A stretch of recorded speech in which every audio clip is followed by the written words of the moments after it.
if you're stuck, you've got to look for movement, change of perspective, movement. You've got to take action. Model of excellence is not resourceful within you. Then it's about outsourcing that and modeling excellence elsewhere. Things were to be just the way I wanted them to be right now. What would need to happen? If I'm a visionary and I'm seeing on the horizon and planning ahead, who's my integrator? Don't underestimate the value of what I've just said there. It's about having the key that makes things simple.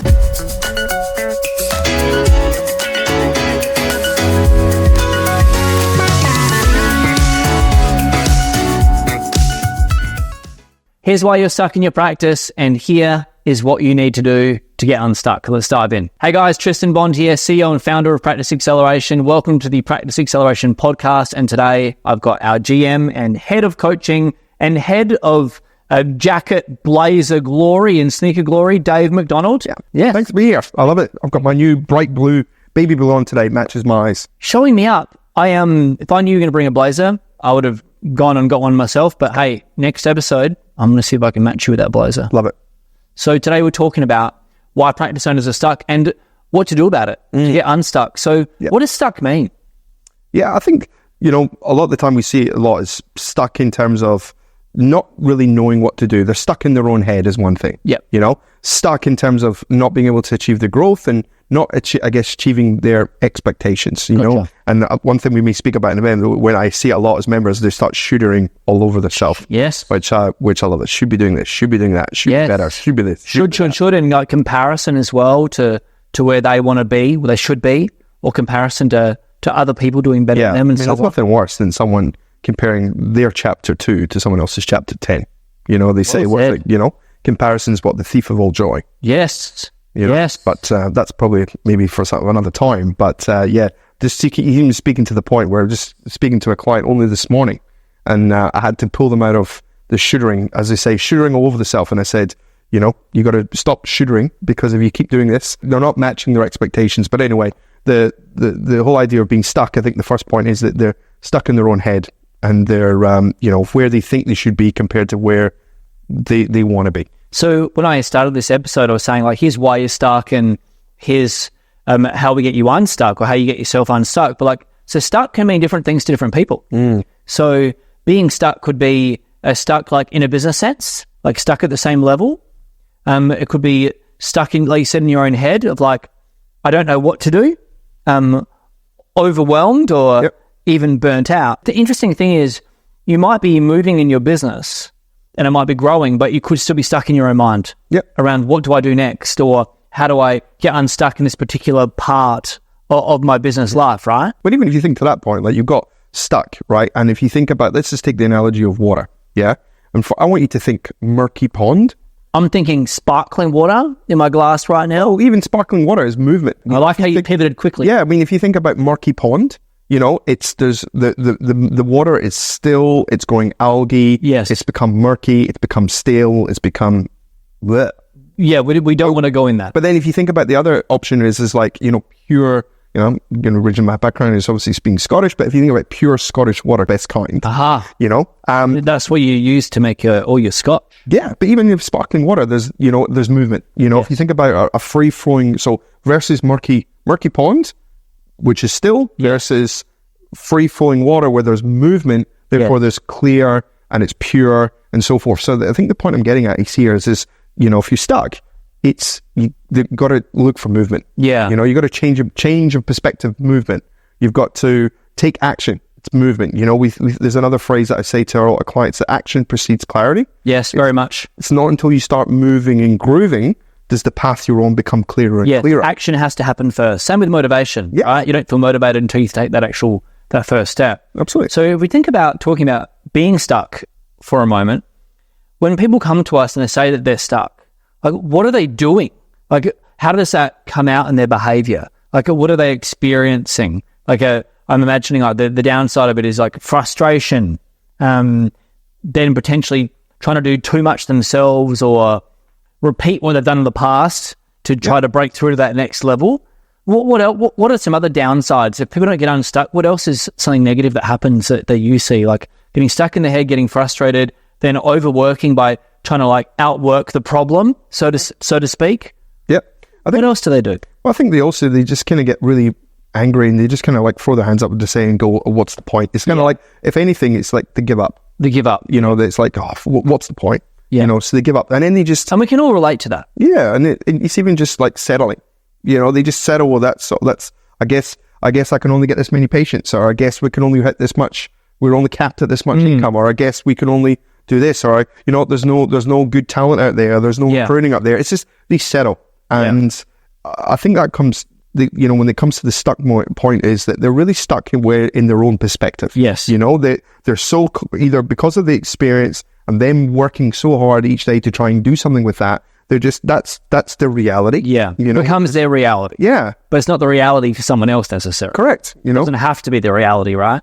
So when they become unstuck, what happens on the other side? And, you know, as head of coaching of our program, and, you know, over 450 members and growing constantly, inside our program across 7 different nations and all the different niches of healthcare there are, you are at the pointy end where you get to see some enormous, like, life-changing transformations. Yeah.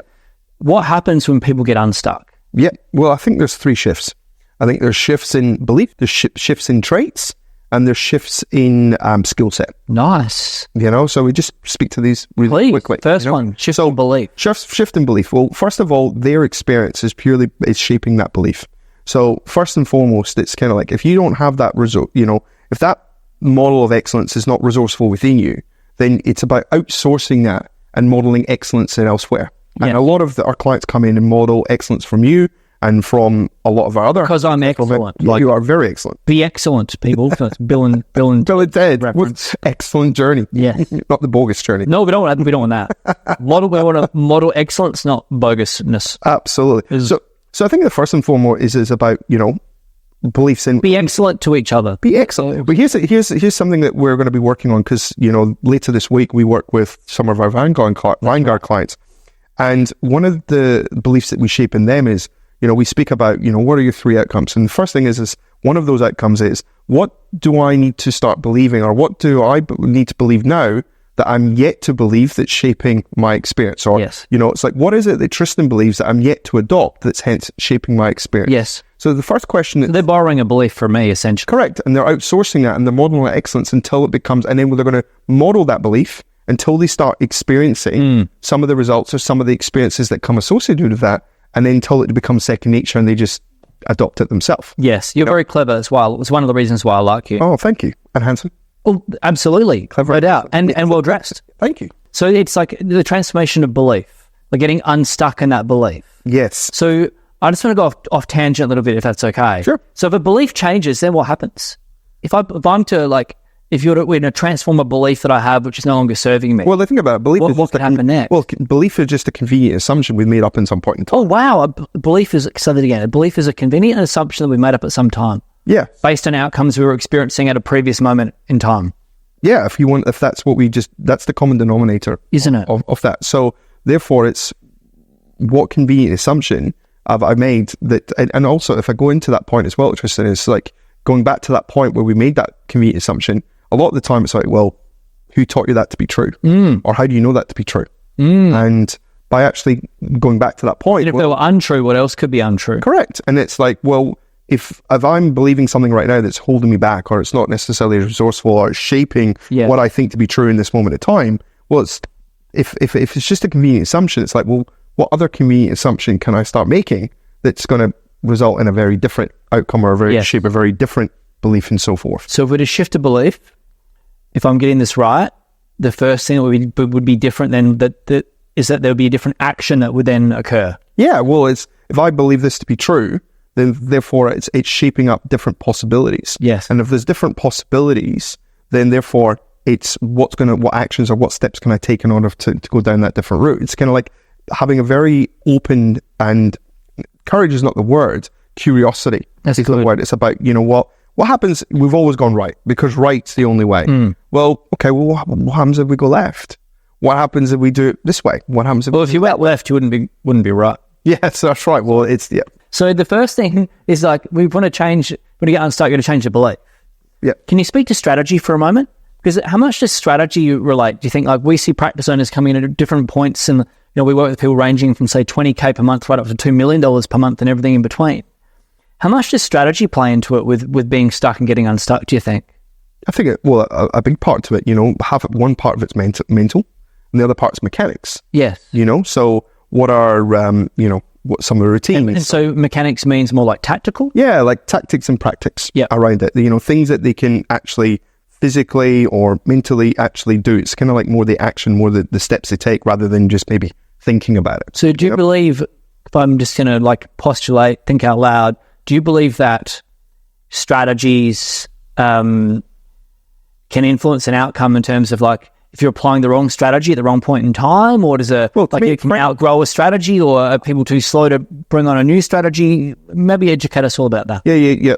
Frameworks make the brain work. Oh, nice. We can need a t-shirt. Framework, #frameworks make the brain work. Nice. So therefore it's not about being too mad or thinking about it 2 at a time. It's like, is there a certain framework or is there a certain system? And we've got, many different things that we share with members a lot of the times. We're all about frameworks, right? Like, we don't want our clients to reinvent the wheel. Yeah, that's why we exist. But there's so many that are different. We're giving them this process. Yeah, like we just spoke to that point there. We've got clients ranging from 20K a month right the way through to 2 million a month. We've got 2 that we work with personally, and everything in between. But for every level in business, there's always another devil that sits right behind it. Right. Right. So right now, anyone who's listening to this is working towards what that new level is. Yeah. And they're probably already embracing that devil that sits on the shoulder of that, but it never ends, which presupposes that we need to be constantly evolving. Yeah. But what is the framework that that matters most to you right now that's actually going to help in order for you to take action on the thing? So, a lot of the time when it comes to getting unstuck, it's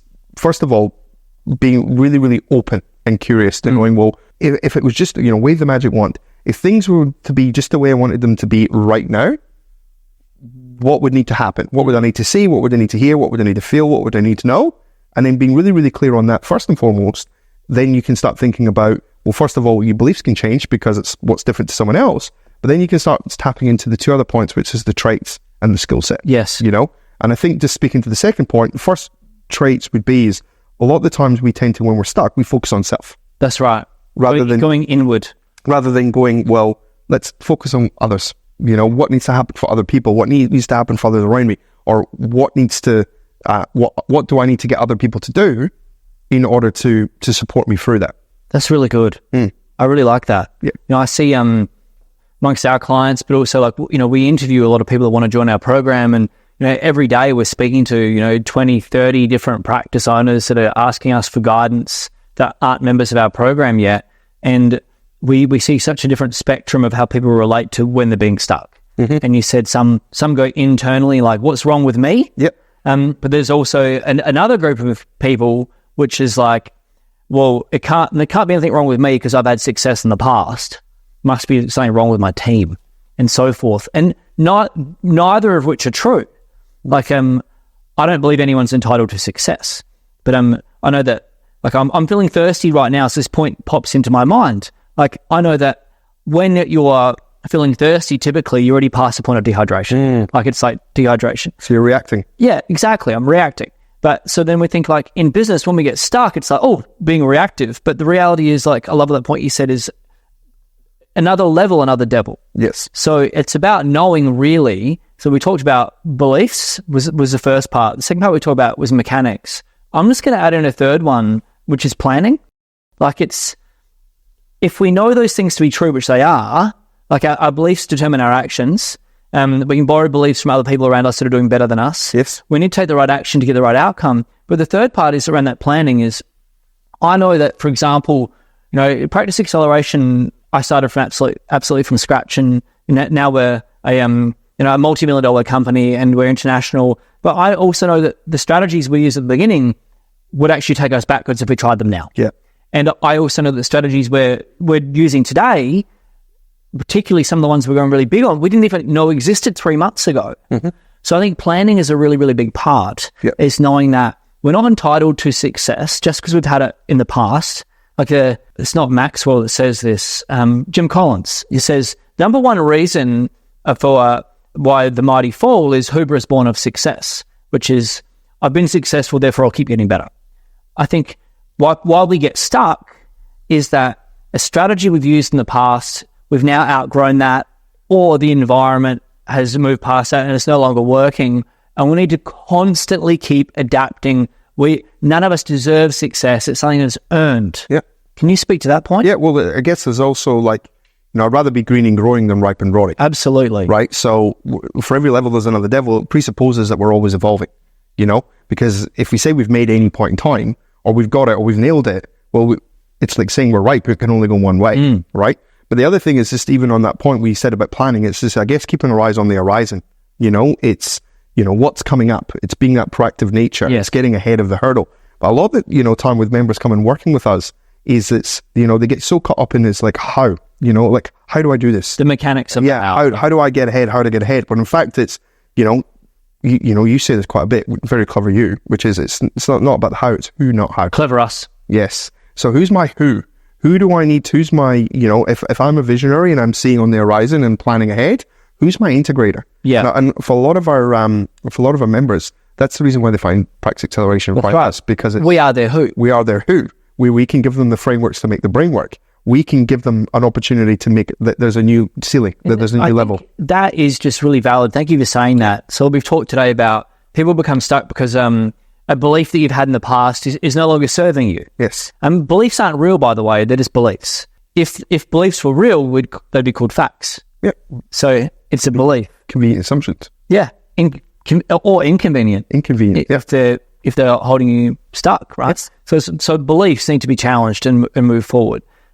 Secondly, the mechanics, like strategy, like what you're actually doing, might not be serving you to get to that next level. That's For example, like one of our clients is doing 20K a month versus someone at 2 million a month. Like they're very different strategies. If you use a strategy that you use at 20K per month at 2 million, you're going to retract back to that. Correct. So for our clients at 20K a month, we're giving them strategies to get to 30K, to get to 40K, right. or whatever their goal happens to be, because there's no right or wrong goal either. That's right. It's about choosing what you want from your life, and your goals are to be celebrated and encouraged and rewarded, and that's extremely valid. And the third part is you become stuck when your plan isn't evolving. So greening, growing, or ripe and rotting, and you reference the water. Yep. So we want to have this like this still murky pond. That's a plan that's outdated. That's a strategy that's... Because there's no movement, there's no action. That's right, no movement. There's nothing happening. Exactly. Yep. Whereas we want to have them more like a waterfall. We know if you're going near a waterfall and it's flowing, like that's going to be fresh water. We're going to be drinking from that. So we're going to be constantly updating that plan. And you also spoke to the who, not the how.